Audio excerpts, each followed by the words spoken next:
You're listening to an exclusive episode of the NK News podcast, available only to subscribers. You can listen to this and other episodes from your preferred podcast player by accessing the private podcast feed. For more detailed instructions, please see the step-by-step guide on the NK News website at nknews.org/private-feed.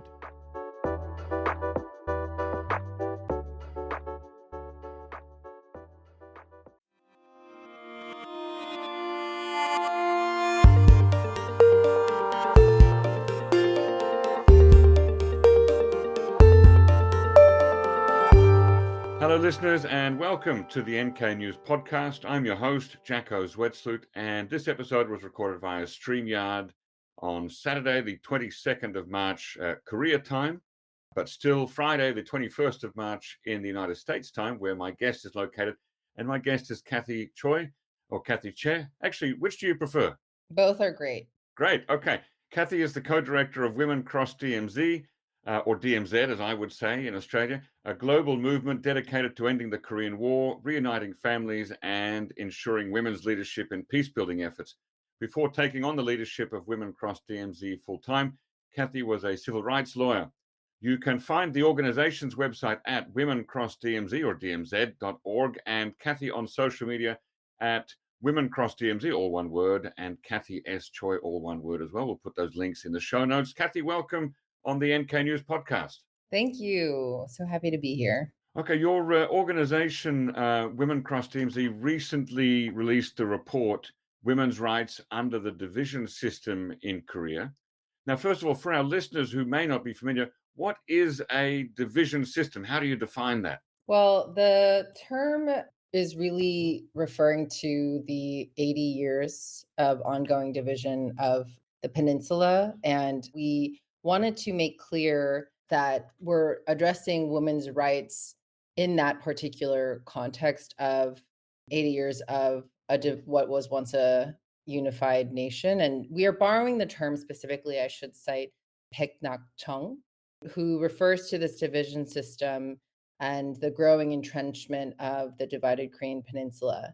And we wanted to take stock of what so it's called, as you said, women's rights under the division system in Korea, because we wanted to take stock of what this ongoing divided peninsula with little to no diplomatic engagement between the Koreas. And as you mentioned, I'm in the United States, between the United States and North Korea, and also how this is shaped by all countries with stakes in the regions, including China, Japan, Russia, and the United States. So that's where that term comes from. Okay, now in the introduction to the report, you write that all states with stakes in the region, including the ones you just mentioned, China, Japan, Russia, the United States, and the two Koreas, have a vested interest in maintaining the status quo of a divided peninsula. Now, I remember hearing about that idea back in the 1990s, and I have to say, I don't find it to be a very persuasive argument. Why do you believe that to be the case? In whose interest is it that the two Koreas remain divided? Well, we certainly know it's not in the interests of many of the women we highlight here in this report. One of the categories of women's rights as affected by the ongoing division system is the separated families. So we know that millions of Koreans were divided. Myself, my own family also divided by the division and the ongoing U.S. travel ban, and then the lack of travel between the two Koreas. And so we wanted to center the voices of everyday people, and specifically the effect that division, separated families, and we can get into the other categories as well, the landmines and the unexploded ordnance, and then the Kijichon.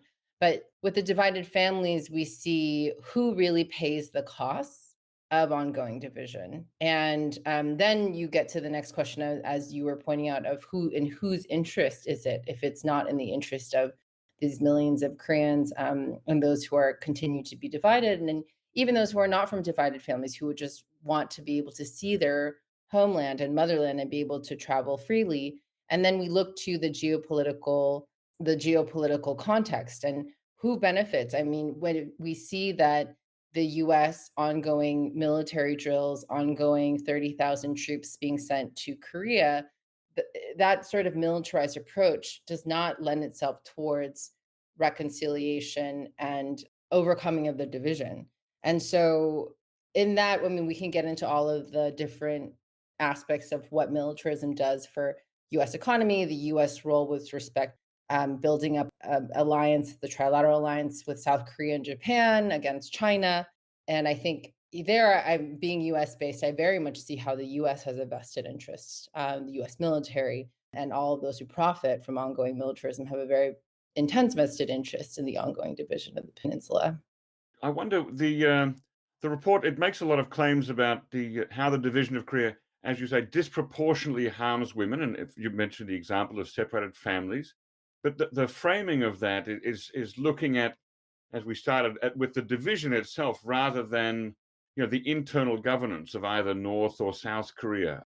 How do you respond to concerns that this framing downplays the internal governance of either North or South Korea and human rights situation in favor of critiquing the fact of division itself? Well, I have to say, so this is new. So this is an ongoing, in fact, this is the critique. This is where I'm hearing for the kind of we're engaging in conversation for the first time. So my response is that to ask that question in that way denies or seems to obscure. I mean, it's kind of obscuring who and what powers are the ones that are leading to the division system, and then it's trying to I'm trying to wrap my head around the question's premise of what are the actors and what is the causality behind the division system, because I think that the report is not trying to actually downplay the roles of the governments of the two Koreas. If you look actually at the recommendation section, they're specifically tailored to the Korean governments and different governing bodies. And I think also this report is also tailored to audiences that are related to the United Nations and the human rights mechanisms there, which, we can talk about the UDHR and all of the rights listed and how the six of those rights are tailored to social, cultural, and economic rights, and how in order to address the current state of those rights and how they are or are not being materialized in the current Korean political landscape, we have to address, of course, what the actions are of the Korean governments. And there is a reason why we make recommendations at the end about engaging diplomatically. And Elizabeth Salmon herself said, the special rapporteur on North Korean human rights, she herself said that peace, development, human rights are all interrelated. And so in order to improve the human rights of Korean people, Korean women, we have to achieve peace and a state of geopolitical engagement and diplomacy between the two Koreas. So, in fact, I don't know if I agree with actually the premise of the question of that it's obscuring the actions of the two Korean governments. In fact, it's trying to get us to adopt a more comprehensive approach to human rights so we can actually address how the two Korean governments can improve all human rights and specifically the social, cultural, and economic rights of Korean women. One of the report's arguments is that the Korean War remains unended, and that militarization on the peninsula is a core cause of human rights violations, particularly for women, or particularly against women, rather. However, it could be argued that militarization is a consequence rather than a cause, that security tensions persist mainly because North Korea continues to develop nuclear weapons and conduct missile tests and occasionally threaten to turn Seoul into a sea of fire. How do you see this relationship between security and rights? Well, I'd point you and others with those kinds of questions to Siegfried Hecker's work on hinge points. And again, this premise of causality of what preceded the development of North Korean nuclear weapons. And then, of course, now we see with South Korea becoming labeled as a sensitive country by the U.S. Department of Energy due to its potential escalation of a bid for nuclearization. We see that this ongoing state of war has not led to denuclearization, has led to, what Bruce Cummings and others have surmised the US policy in Korea as a failed policy. because we've missed many points of engagement and opportunity to head off potential escalation, including nuclearization on the Korean Peninsula. So I would say that I absolutely think that security and rights are interrelated, but it depends on how we keep approaching this issue. If we keep approaching this issue by emphasizing, for example, the political rights and within the UDHR framing, the political rights of individuals, that often gets us to state-sponsored violence, which of course is a very serious issue that should be treated with gravity and addressed thoroughly. But at the same time, we can't ignore what this constant state of militarism and war has done for the social, cultural, and economic rights of individuals. And so that's why we're trying to offer a different starting point that can also be more holistic in understanding what leads to true security for human beings. I think we can all agree true security for human beings does not involve the dropping of multiple 500-pound bombs, as we saw just a few weeks ago at the village bordering the DMZ. It does not involve constant, permanent, emergency, militarized security state that we see in South Korea. So I think that's what this report is trying to do. Is it's taking rights and security very seriously, but offering an expanded, more holistic approach to that question.